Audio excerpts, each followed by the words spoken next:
The top-of-the-line security system had been sending video to the sheriff's office and to the owner's iPhone for almost a half hour. The video and audio clearly and crisply related the actions and identity of the intruders at the owner's ranch house, and the woman working dispatch in the sheriff's office sat frozen, aghast at what and whom she saw. After a few minutes, she sent the nearest officer on patrol to investigate. That was the sheriff. Immediately after that, she called the ranch owner using her personal phone. The lovers came out of the rustic ranch house arm in arm only 40 minutes after they entered. They walked to the passenger door of the big Chevy 2500 4x4 pickup parked just outside the fence, stopped by the door, and kissed deeply. He opened the door, picked up the lithe, long-legged bottle blonde, stood her on the step, and kissed her bare belly, just above her hip-hugger shorts. She giggled and twisted, but held his head against her. "Want to go down a little lower, lover? If you make me happy that way, I'll let you hit over the tailgate again," she coaxed. "There are two problems there, Missy. First, I don't try a used woman. That's reserved for weenies like your wimpy hubby. You just save that as I told you, and give him my taste for his birthday present when he gets home. Second, I'm out of time. I should have already been on the dozer over on the Martin section, and I'm pretty sure your hubby isn't paying me to be with his nasty little wife, is he? Even the April Fool isn't that big of a clueless husband. Him being born today sure is appropriate, ain't it?" Placing both hands on his head and pushing down on it, she cajoled. "Oh, come on, lover. Let's not talk about him. He won't be back until tonight, and I need attention now. You know 45 minutes isn't enough for me. Don't be trying to turn me into your damn wimp sub. You already got a husband for that." She climbed into the cab, still rubbing her painful chest, and sat down in a huff. He marched around to the other side, climbed in, and looked angrily across the console at her. "Look, woman, you're a nice piece of body, but that's all you are to me. I'm not your damn pool boy or one of the other flunkies your rich hubby lets you keep around for extra time. You mess with me and I'll ruin you." She snarled at him. He snarled back and then reached for the keys in the drink holder. The rearview mirror in the middle of the windshield suddenly exploded. It, and any number of shards of glass, fell onto his hand in pieces. He sat there shocked, trying to figure out what just happened, and then looked across at Missy, who looked as confused as he felt. The mirror just outside his door exploded, and this time he heard the shot that caused the explosion. He remained still, mouth agape, staring at the remains of the mirror and totally confused by what was happening. Missy's blood-curdling scream brought him back. He saw she was staring out her window at the mirror dangling in pieces only a foot from her arm. A look of terror on her face, she was screaming at the top of her lungs and holding herself tightly. "Someone is shooting at us!" Larry yelled. He picked up the keys, inserted them in the ignition, and heard the headlight on his side shatter. "Hang on! We're getting the hell out of here!" He stomped the gas pedal, slid the big truck around in the loose gravel, and started for the road a half-mile away. About 400 yards out, another bullet hit the tailgate, and then another before he had gone another 50 yards. "Stay down. He's still shooting." Missy was on the floorboard, hands over her head, chanting, "Please don't kill me! Please don't kill me!" Jimmy Bob was only 50 yards from the galvanized steel gate at the highway when the next shot hit the tailgate with a loud thump. "Damn! If he can shoot this far, he can probably hit me when I get out to open the gate," he yelled to no one in particular. He floored the gas pedal and burst through the gate, the grill guard pushing it off the hinges and carrying it into the state highway with the truck. Jimmy Bob backed up to get shed of the gate and turned toward town. He gunned it, and then saw he was heading right into the path of the sheriff's Explorer, which was stopped on the highway with its light bar flashing. He slammed on the brakes just in time to avoid smashing into the SUV, jumped out, crouched down behind the truck, and yelled, "Gary, someone was shooting at us all the way to the road. He has a high-powered rifle, so be careful. He may be able to hit you too." The big-bellied sheriff, his father-in-law, emerged from the SUV and approached Jimmy Bob with a look of consternation. "What the hell you raving about, boy? We got a call there were intruders up at Larry's ranch house. Wasn't you, was it? Maybe that's why someone was shooting at you." No, I'm with Missy, Larry's wife. We aren't intruders.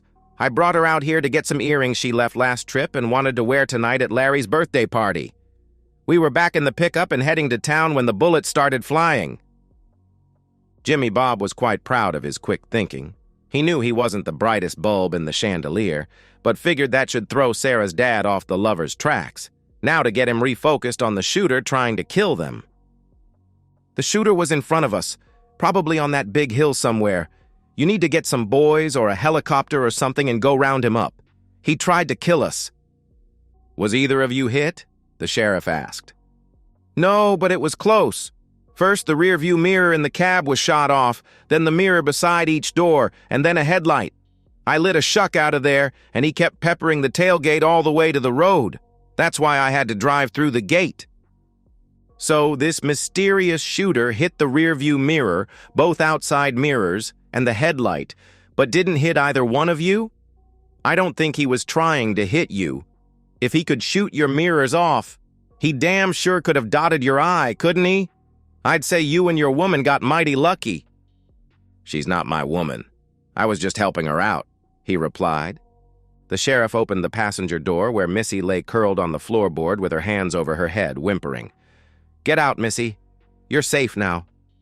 He wrapped his big hand around her slender arm and pulled her up. She yanked loose in a panic, scrambled over the console, fell out the door, got up, and crouched beside Larry. Don't let him kill me, she pleaded. Don't let who kill you, Missy? Who is trying to kill you? The sheriff asked. My husband. My husband is trying to kill us. He knows. I don't know how, but he knows. Knows what? The sheriff asked suspiciously. Jimmy Bob quickly interjected. Missy, we don't know that it was Larry shooting at us. He wouldn't have any reason to do that. We were just out at the ranch house trying to find your earrings. Although her eyes still looked vacant and she was trembling with fright, Larry's words still sunk in. She tried to cover her mistake. I know he doesn't have a reason, but he's a jealous man, and he might have shot at us without finding out why we were out there. Missy, your husband wins all the turkey shoots and marksman contests in the area. If he wanted to kill you, you'd be dead. Besides, he's in Monterey on a business trip and won't fly in until this afternoon. Do you want me to call him and verify his whereabouts? Would that make you feel better? Gaining control, Missy knew that would make him suspicious, so she declined. I'm sorry, Sheriff. I've never been shot at before, and I was terrified when parts of the truck started blowing up. I'm all right now, and I know you are right. Larry would talk to me if he thought Jimmy Bob and I were up to something, not shoot up his own company pickup. It was a perfectly innocent trip to get my lost earrings, and I asked Larry to take me because I was a little afraid to be way out here by myself. The deputies who had arrived a few minutes earlier had been busy taking pictures. Traffic, normally light, was beginning to back up in both directions, so the sheriff directed them to move the truck and gate into the bar ditch so traffic could move again. The deputies picked up the crumpled gate and moved it back onto the ranch. When he first saw the damage, Sheriff Adams had told dispatch to call the Martinez boys to do the fence repairs. They called to let him know they were only a few minutes away, so he offered Missy and Jimmy Bob the back seat in his Ford Explorer. Jimmy Bob didn't like being behind the mesh wire much, as it reminded him of more than a few times when he had been there with cuffs on, but he sat and quietly talked to Missy, reassuring her and reminding her to stick to the story. The sheriff had taken their statements and they had been released by 12:30. Missy hurried to her beauty shop appointment, and Jimmy Bob headed to the Martin pasture to push some dirt out of the dry tank bed with the cat. He figured he better get a few hours in, expecting Larry to appreciate his commitment, after having been shot at and all. The deputies had investigated the site of the shooting, but they found no brass, no sniper's nest, no tracks, nothing that would explain the shooting or identify the shooter. On a whim, the sheriff called the hotel in Monterey and asked for Larry. He heard a few clicks, and then Larry picked up and asked what he could do for the high sheriff. The sheriff described the shooting and aftermath, assured Larry that Missy and Jimmy Bob were uninjured, and told him new corner posts had been sunk, the fence was back up, and a new gate had been hung. He warned him the pickup was being held as evidence, but it was going to need a lot of repair when it was released. "That's okay. I'll just withhold it from your son-in-law's wages. Teach him not to be doing favors for my wife." The sheriff wondered if he heard a little rancor in Larry's voice. He figured that, like him, the deputies, and pretty much anyone else who heard the tale, Larry might be a mite suspicious about the earring story. For sure, his daughter Donna, who was Jimmy Bob's wife, was more than a tad suspicious. Larry was in for a grilling and then some chilly nights. His company's twin-engine plane set down at 2:56, so Larry had plenty of time to go to the office and take care of some things before going home to get ready for his birthday/April Fool's Day party at the Civic Center. He left work with a USB drive loaded with pictures and video for the party tonight. He hated events like this, but Missy wanted to remind everyone again how he had become the richest man in the area through hard work, good instincts, and the willingness to put his money where his instincts told him. This was a great story. He accepted that, but knew that the San Antonio newspaper and TV stations, as well as Texas Monthly, had already told it, so not much more was left to be said. He looked good in his custom tux and handmade boots, but Missy, as always, stole the show in her slinky scarlet gown with the slits that ran up her long, slender legs until they almost reached her undergarments. Standing together, they greeted and circulated among the several hundred guests, including about 50 of Larry's employees and subcontractors. There were a lot of good-looking men with their pretty women all dressed up and showing off, but none of the women were shinier than Missy. 5'9" tall, wearing a size 2 dress with her long blonde hair cascading over her shoulders, she was the epitome of the modern model. That made sense, since she had been a model as a teenager and remained one until she met the 26-year-old millionaire landman turned entrepreneur, turned oil and gas explorer, turned oil field services and supplies owner. She was 23 by then, and the bloom of her innocence was fading, so she set her hat for and captured him as easily as she had so many others since her 18th birthday. This captive, however, she decided to marry. She liked him well enough and loved his money. The problem quickly surfaced. Missy spent her teen years and early 20s living an exciting life, traveling on 3 continents in the company of other beautiful women and men. It was harried, it was hectic, but after her 18th birthday, she learned much from the celebrities and rich men and women who clustered around them. She was burned out at 23 and over the hill for a model too, so Larry Thompson's fascination with her gave her another option.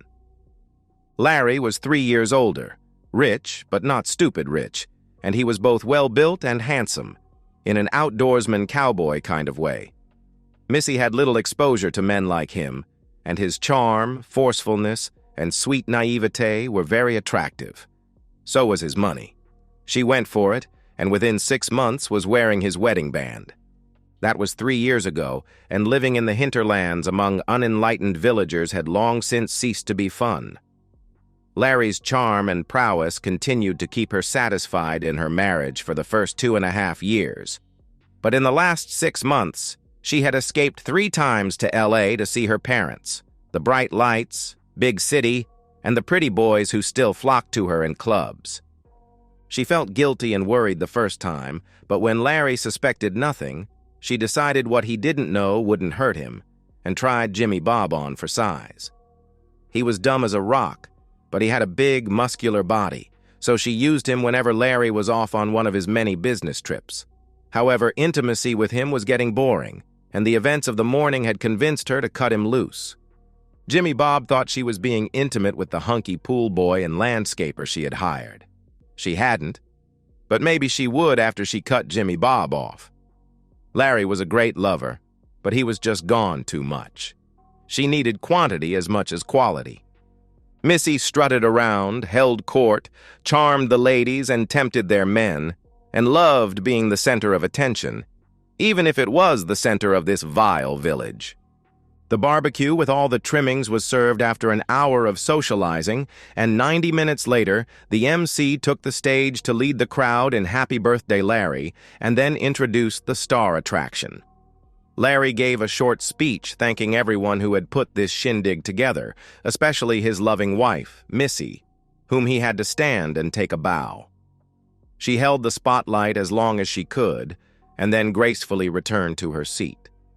Still in the jovial mood, Larry informed the crowd, which was composed of several hundred movers and shakers from the area, plus an equal number of his loyal employees, contractors, and old friends, that he had a treat tonight.